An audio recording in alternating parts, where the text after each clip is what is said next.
we're in New York City's Gotham Comedy Club, and this club has hosted some of the most talented comedians, and we're here with one of them, Pablo Francisco. Oh, hey, thanks a lot. It's good. It's good to be here. Yeah, it's Gotham. Did you grow up in like a household that was heavily influenced by Latino culture? No, me and my parents were. My dad was, they're from Chile, so they were like, it's only speak English only. So it was like, why never learn Spanish? Because I got lazy. No, it's because my parents were like, here's my phone. Hey, you're in the interview. It sounds like Knight Rider. Michael Knight, a man. That would be like hilarious if that was your parents calling you right now. Yeah, hola, mijo. Yeah, Dad, what's going on? Michael Knight. That'd be like perfect timing right there. Knight Rider. Okay. Hey, hold on. Mijo, can I call you right back? I'm in an interview right now. Okay, bye-bye. See ya. I don't know who that was, but anyhow. Mijo. Okay, but anyhow. Yeah, growing up in a Latino home, my parents were just about, speaking English only, so I'm learning my Spanish again, but it's kind of, I get lazy. I don't know why, but Pablo, you have to stop being a sinvergüenza. So we're learning that back and forth. Spanglish.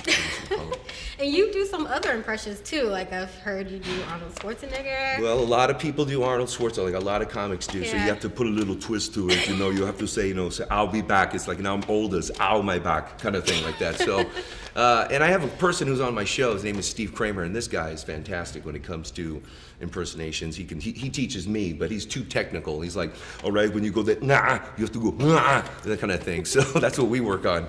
So when my dad comes in and bursts in on us, oh, I'm sorry, you guys are doing something important. We're going, nah, nah, yeah, Dad, we're doing something important, nah, nah, that kind of thing. So. Oh my gosh, that's so hilarious. So yeah. We were talking earlier about some of the other impressions you do, and you said you do a little Donald Trump too. I'm working on Donald, but Jonathan Kike says you got to do it higher, and then Chris, Steve Kramer, my friend, you got to do it lower. Said everything's huge. You got to do this thing. I make these facial expressions.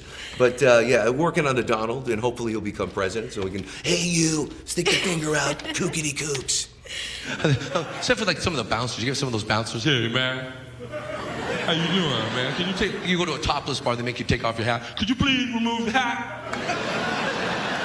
Here's an example. This is my hat. When I go to a topless bar, I always do that. Hey man, excuse me man, could you please remove the hat? Before you go into the topless bar, can you do that for me, boss?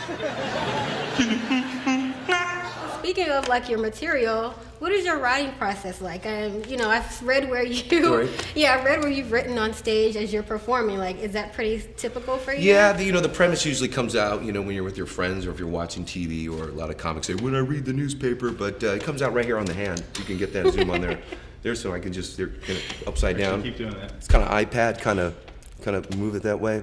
Okay, there we go. Boom. There's some from last night. Trying to get that one. That one, what's that one say? Psycho? That's Psycho Chicks. Do you really want to? Girl's psycho when you walk up to her and go, you want to dance? She goes, no, I don't want to dance. We're going to kiss, and we're going to kiss you, and you're going to meet my parents, we're going to meet your parents, we're going to get married, and everything. And the dog, no, I don't want to dance. That kind of thing. So. I think it's cool that you have the word psycho on your hand. I know, psycho, because everyone goes psycho once in a while. So, gotta make as long as you erase it off before you, when you're like walking in public every day. Oh yeah. If you met someone and they saw psycho on your hand, I'm pretty sure they'd be like, oh. No, that's true. We're going through customs up in Jordan, and I had brain on drugs. It was a friend of mine's joke, and he goes, brain on drugs. I go, what does brain on drugs mean? Come on, we got to talk to you.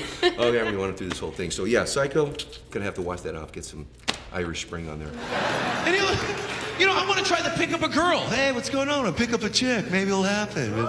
But no, let me tell you something, man. Let me show you the sign about the hat. This is the hat. No recording devices, no splash photography. Can you do that for me, boss?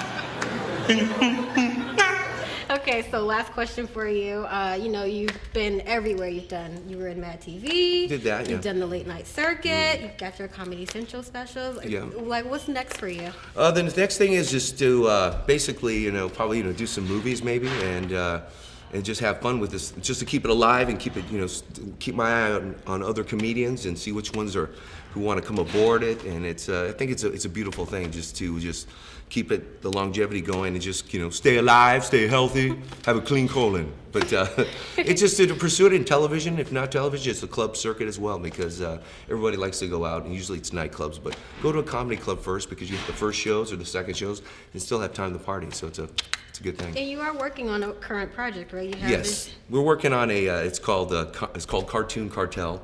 And it's basically stand-up comedy mixed in with cartoons. A lot of comedians do that same kind of formula, but this one's a little different because each episode will have a topic to it. So if you talk about reality shows, you Dog the Bounty Hunter. He's a convicted felon, doesn't have the right to vote, but has every right to come to your house and spray mace in your face. So we make fun of him. He looks like a Barbie doll thrown in a dryer.